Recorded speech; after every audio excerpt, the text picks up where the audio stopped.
Gomes Marques. O que você sente quando está em público? Quando eu estou em público, não tem sentimentos assim definidos. Quando se comunica com muitas pessoas? Você escreveu aqui muitas vezes eu fico nervoso. Depende do público também. Se é um público que eu conheço, eu não tenho dificuldade. Já falou para quantas pessoas? Eu já cantei para mais de 10 mil pessoas. Cantor? Eu faço parte do coral do Pão de Açúcar. E isto te faz bem? Me faz. Eu acho que são alguns subterfúgios que eu estou utilizando ao longo dos anos para tentar quebrar essa barreira de falar em público. Mas no coral você não fica nervoso? Não. Porque está acompanhado dos coralistas ou por quê? Ou porque gosta de cantar? Não, eu me sinto seguro junto com um grupo com um grupo do coral. Já fez um solo? Isso já fiz, mas para muito menos, um público menor. E falar, o que você sente? Você enumerou umas coisas. Falar para o público, muitas vezes eu fico nervoso, eu tenho gagueira, eu perco o fio da meada. Se é um assunto que eu ainda não domino muito bem, por exemplo, quando eu sou questionado e tenho que dar algum tipo de resposta em público, eu me perco às vezes, dependendo do público que está me ouvindo, né? Os próprios gestos de mãos, normalmente eu me fecho desse jeito. Você foi um garoto estudioso? Fui, bastante. Tirava notas boas? Com menos de 8 eu não entrava em casa. Porque eles não deixavam porque você se exigia muito? Eu acho que no começo foi até os meus pais que me forçaram um pouco. Mas quando eu entrei no colégio já era eu que exigia de mim mesmo. E tirava mais que eu? Sempre. E com isso você fez 3 faculdades. Me fale sobre isso. Era muito fácil fazer faculdade em Brasília. Eu acabei o colegial, era uma questão normal entrar na faculdade. E como... Para você, que tinha sempre mais que 8. Não, mas não era, eu nunca fui de estudar muito fora da escola. Eu sempre estudei muito dentro da sala. Prestava bastante atenção no que os outros falavam, né? Mas quando eu saí do colégio, eu fui para uma faculdade onde a maior parte dos meus amigos tinham passado. E como nós tínhamos uma liberdade muito grande de escolher as matérias, eu fui escolhendo matérias de outras cadeiras também. Então você fez? Quando eu acabei a administração, você foi fazer economia? Eu já estava fazendo matérias de economia. O básico de administração e economia é o mesmo. Então eu estudei mais um ano, e completei economia. E depois você foi fazer o quê? Comércio exterior? Isso, Faculdade de Comércio Exterior, aqui em São Paulo. Este gosto, essa continuação do estudo, você não acha, não demonstra uma coisa pelo menos diferenciada com os demais brasileiros? Acho que todas as pessoas que têm oportunidade gostariam de estudar. É um ambiente que você pode estar sempre renovando o teu eu, né? Acho que é enriquecedor isso. Com os teus funcionários, você percebe isso? Percebo, porque eu tenho isso como uma meta para eles. Eu incentivo muito a que eles estudem, a que façam debates. Me fale um ponto negativo seu. Eu coloquei até na entrevista que eu sou às vezes um chato de galocha, né? Porque você é perfeccionista. Eu gosto. Você ou com os demais? Eu exijo muito dos demais também. Você é o que na seção, não sei como é que chama, de qualidade? Você é o diretor? Eu sou o responsável, sou o gerente do departamento. Departamento de qualidade serve para quê?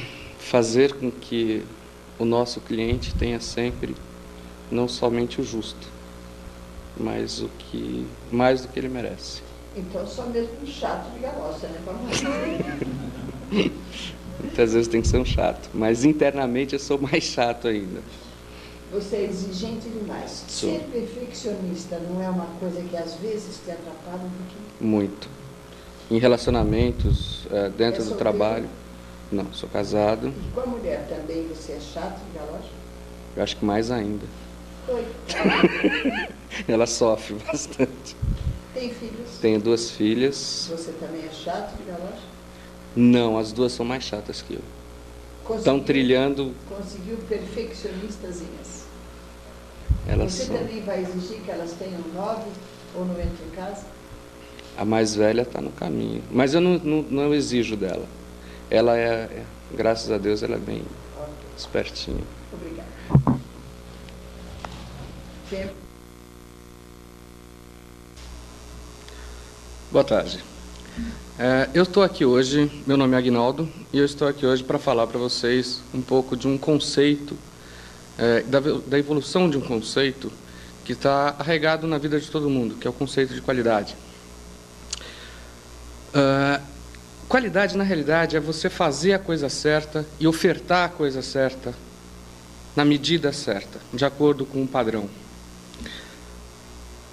Muitos consideram que no setor alimentício a qualidade ela deve ser inerente somente ao produto, quando na realidade nós temos regras mundiais, como a ISO, em que nós não nos enquadramos no setor de produto. A gente não conseguiria nos registrarmos, por exemplo, numa norma ISO 9001, somente se a gente fosse fabricante desse produto. Na realidade, nós estamos na área de cadastramento, fornecimento de serviços, a prestação de serviços. Esse conceito de qualidade, ele é muito antigo. Muitos não sabem, mas ele remonta à época dos faraós, quando você possuía padrões muito rígidos para se seguir coisas que eram feitas. As próprias múmias, as pirâmides, existiam pessoas qualificadas para isso, eram treinadas em cima de padrões muito rígidos.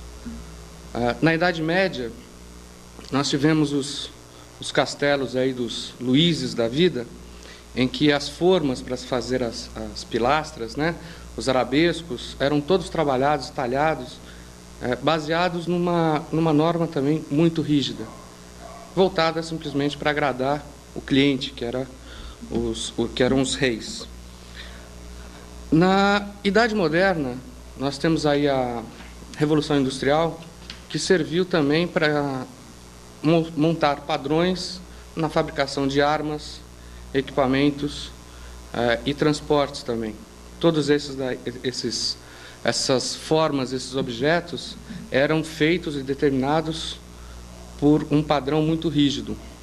Só que o que serviu realmente de avanço, de um gap maior para a área de qualidade, foi no final da década de 50, quando nós tivemos programas espaciais iniciados nos Estados Unidos pela NASA, e que a pergunta central era como fornecer produtos alimentícios, como fornecer alimento para os astronautas durante todo o tempo que eles estivessem fora e que eles não tivessem nenhum tipo de preocupação, nenhum tipo de doença ocasionada justamente pela ingestão desses alimentos. Então foram determinados pontos críticos na fabricação desses determinados alimentos, do que eles iriam levar para lá. Esses pontos críticos, eles serviriam de um alerta para a área que fabricasse esses alimentos, onde eles deveriam depositar a maior atenção durante a fabricação. Se nós levarmos em consideração todos esses critérios que foram feitos pela NASA e fizermos um paralelo com o que nós possuímos hoje aqui no Brasil, com o advento do Código de Defesa do Consumidor, ele nada mais é do que tornar o nosso público um pouco mais exigente e sabedor do que é necessário e do que ele tem direito a cobrar de nós que fornecemos esse serviço. E agregado ao serviço, nós oferecemos produto. Portanto, a evolução do conceito é você oferecer para o seu cliente a coisa certa e que ele possa encontrar nas diversas unidades onde você presta esse tipo de serviço, o mesmo serviço, ou seja, tudo dentro de um padrão. E quando você consegue superar esse tipo de serviço, você está surpreendendo o cliente e oferecendo o teu serviço com qualidade. Eu gostaria de encerrar minha apresentação com uma frase que eu falo em todas as palestras minhas, que é a qualidade, ela não é uma opção, ela é uma obrigação de cada um. Obrigado.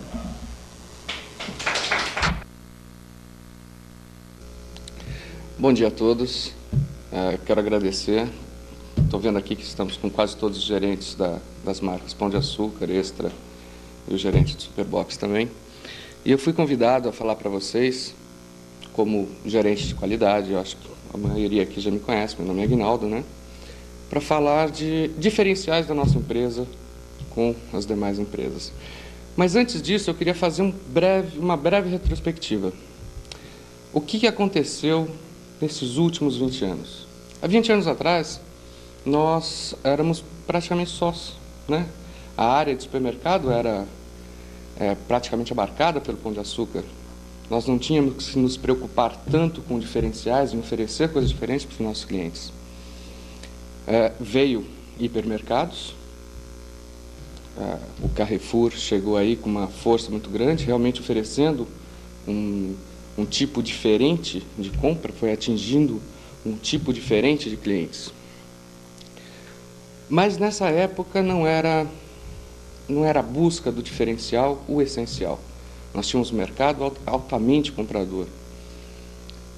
Há 10 anos atrás, a coisa já começou a modificar. Nós começamos a sentir os impactos advindos dessa concorrência. Começamos a prestar mais atenção que era necessário oferecer alguma coisa diferente para o nosso cliente. Estávamos perdendo terreno, deixamos de ser o número 1. A estabilidade da nossa empresa foi altamente comprometida por várias razões que eu acho que nem vale a pena se comentar nesse tipo de... Aqui não seria o fórum para a gente discutir isso. E um fato muito grave, as pesquisas começavam a nos apontar como uma empresa velha, nos associavam a uma empresa velha, um calhambeque caro, sem qualidade, e que não poderia oferecer nada, praticamente nada de bom para o cliente. Isso há 10 anos. Passamos por várias reestruturações, investimos dentro da empresa, enxugamos, cortamos, concentramos e simplificamos várias atividades. Investimos fortemente dentro do profissionalismo da nossa empresa. E uma coisa começou a ser fundamental: a busca desse diferencial, a busca do cliente perdido. O que foi realmente um ponto de separação, um divisor de águas nessa situação, além da profissionalização da empresa, foi a implantação dos padrões dentro das lojas. Tanto o padrão operacional da área de perecíveis, como o padrão operacional de frente de caixa, padrão de atendimento.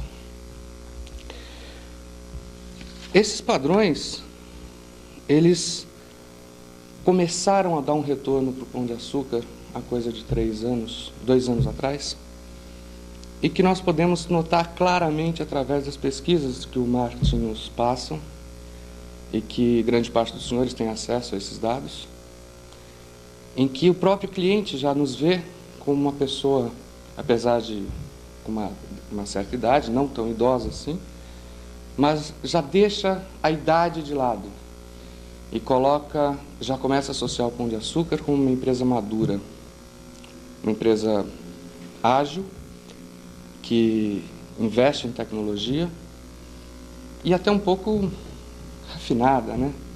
Um raffiné, uma classe que a gente começa a oferecer para o cliente. Mas algumas frases eu peguei dessa pesquisa e queria trazer aqui para vocês. O que faz com que o cliente nos veja desse jeito?